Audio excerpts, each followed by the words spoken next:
आप सभी को नमस्कार।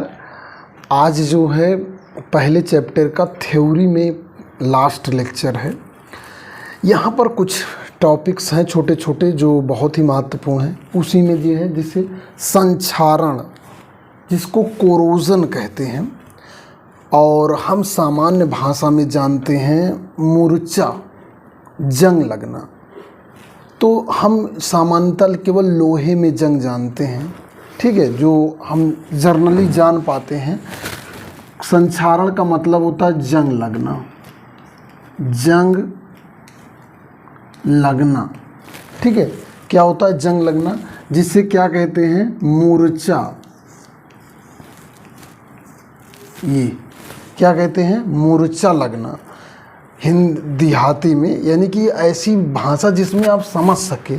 अक्सर जब प्रश्न होता है हमें ना, यही नहीं समझ में आता ये संक्षारण क्या है, ठीक। तो इसका मतलब होता है जंग लगना, और अच्छा क्या है मूर्छा लगना। मूर्छा आप किस में जानते हैं? लोहा में जानते हैं।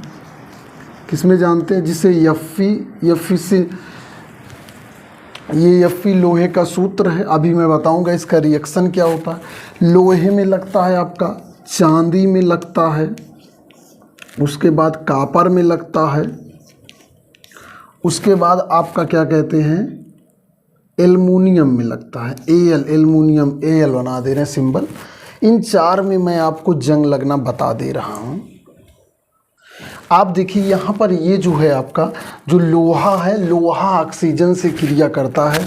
FeO, Fe2O3, Fe3O4, कोई तीनों जो है लोहे में उपस्थित रहते हैं। और आप देखिए जहाँ पर जिसमें जंग लगता है लोहे में, वो लोहा मोटा हो जाता है, और अगर मोटा हो जाता है तो ऑक्सीजन जुड़ने की वजह से वो भारी भी हो जाता है। क्योंकि भाई ऑक्सीजन जुड़ेगा तो इसका भी कुछ एटॉमिक नंबर, एटॉमिक वेट है, तो वो ज़्यादा हो जाता है। Ag में देखिए ऑक्सीजन से जुड़ेगा तो ये आपका Ag2O बन जाएगा।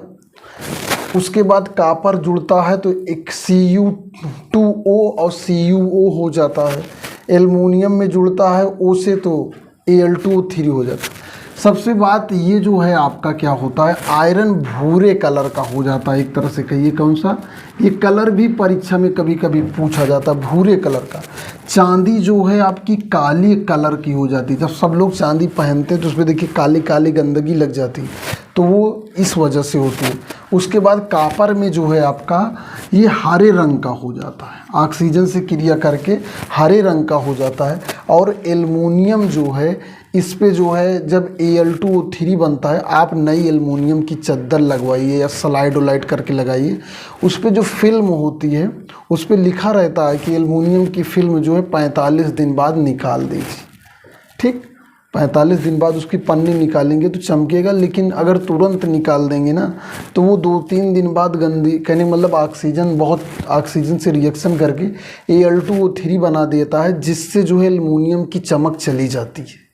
तो परीक्षाओं में जो है आपसे कोरोजन पर टिप्पणी लिखने के आता है। इस बार भी हाई स्कूल की परीक्षा में आया हुआ था 1 नंबर में। तो आप जो है जंग लगने में एक ही कोई उदाहरण दे दीजिए। ये मैंने 4 उदाहरण आपको बताया कोरोजन के बारे में, कि ये सभी ऑक्सीडेशन रिएक्शन है। ये भी जानिए ऑक्सीडेशन यानी कि ऑक्सीकरण अभिक्रिया है।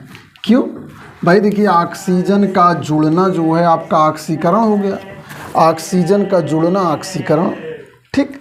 तो यहाँ पर जो है ये ऑक्सीकरण आपसे, ये आपके सामान्य जीवन से जुड़ा हुआ प्रश्न है, जंग लगना, मूर्छा लगना। तो 1-2 उदाहरण याद कर दें, जानते सब रहिए। देखिए जो अगला टॉपिक है वो विकृत गंधिता, इस पर भी टिप्पणी लिखने को आता है। रैनसिडिटी, इसको कैसे समझेंगे? मैं आपको रैनसिडिटी का जो है उदाहरण बताता हूँ। जैसे क्या होता है, जो पैकेट में सामान आता है, देखिए जैसे ये आपके जो है ये पैकेट में सामान आते हैं। उसके बाद ये जैसे दालमोट है और ये आपके टेढ़े हैं, देखिए ये सब जो आते हैं इसमें एक गैस भरी हुई है। ये गैस देखिए, आप जब भी ये गैस ऐसे भरी, ये गैस क्यों भरी है? सबसे पहले एक महत्वपूर्ण जानिए, इसमें नाइट्रोजन गैस भरी है, ठीक है। अब नाइट्रोजन गैस ही क्यों भरी है? इसको जो है रैन विकृत गंधिता से बचाने के लिए इसमें नाइट्रोजन गैस भरी है। अगर ऑक्सीजन गैस भरी रहेगी तो ये जो है वसा से क्रिया करके, तेल से क्रिया करके, आप जानते हैं कि दाल मोठ में जो है वो तेल में छानी जाती है, तो ये इससे ऑक्सीडाइज करके, विकृत माने होता है खराब करना और गंधिता माने गंध करना। जब ऑक्सीडेशन से रिएक्शन हो जाएगी तो ये इसमें जो है कोई ना कोई गंध पैदा हो जाएगी, इसलिए निर्वात में जो है करके इसमें आपका जो है नाइट्रोजन गैस भर दी जाती है। ठीक, उसके बाद आइए देखते हैं, ये आपकी वो टेढ़े मेढ़े थे, और ये आपका देखिए माजा है, माजा हो गया, ये आपकी फ्रूटी हो गई, ये आपके थम्स अप भाई साहब हो गए, उसके बाद ये स्प्राइट है। इन सबको ठंडा क्यों रखा जाता है? अब ये भी प्रश्न है ना, इनको ठंडा क्यों किया जाता है? ठंडा, देखिए ये ठंडा इसलिए किए जाते हैं क्योंकि जब कम टेम्परेचर रहता है तो वहाँ ऑक्सीडेशन होने की संभावनाएं कम रहती हैं। किसी भी सोर्स से मान लीजिए आप टेम्परेचर देंगे या ज़्यादा टेम्परेचर हो गया तो इसमें कहीं ऑक्सीजन पैदा हो गई तो वो ऑक्सीडाइजिंग करने लगेगी। तो इस सब को रोकने के लिए, ठीक है, इन सब ऐसा ना हो पाए, ऑक्सीडाइजेशन ना हो पाए, अगर इन सब में ऑक्सीजन ने क्रिया कर लिया तो विकृत गंधिता हो जाएगी। ठीक, ये यानी कि सभी खाद्य पदार्थों में ये जो है रोकने के लिए किया जाता है कि ऑक्सीजन जो है वसा और तेल युक्त खाद्य पदार्थों से क्रिया ना कर पाए। उसके बाद जो है जैसे यहाँ पर जैसे मैंने बताया चिप्स हुआ, दाल मोठ हुआ, इन सब की पैकिंग में ऑक्सीजन की जगह जो है बचाकर जो है नाइट्रोजन गैस जो है इसमें रखी जाती है। और हम जो है जैसे जो खाद्य पदार्थ होते हैं हम सीधे सूर्य के प्रकाश से बचा कर रखते हैं, नहीं तो सूर्य के प्रकाश में जो है भी ऑक्सीजन और एक्टिवेट हो जाता है और क्रिया कर लेता है। अब हम आपको जो है मंद अभिक्रियाएँ और तीव्र अभिक्रियाएँ बताते हैं। मंद अभिक्रियाएँ स्लो रिएक्शन, कुछ ऐसी रिएक्शन होती हैं जिन्हें पूरा होने में 10 दिन, 1 महीना, 1 घंटा या सालों लग जाते हैं। ऐसी अभिक्रियाओं को मंद अभिक्रियाएँ कहते हैं। मंद अभिक्रियाओं का जो सबसे अच्छा उदाहरण है वो है जंग लगना। अभी अभी मैंने आपको बताया जंग लगना जो है, जंग लगना, कोरोजन जो होता है ये जो है आपका मंद अभिक्रिया के अंतर्गत आता है।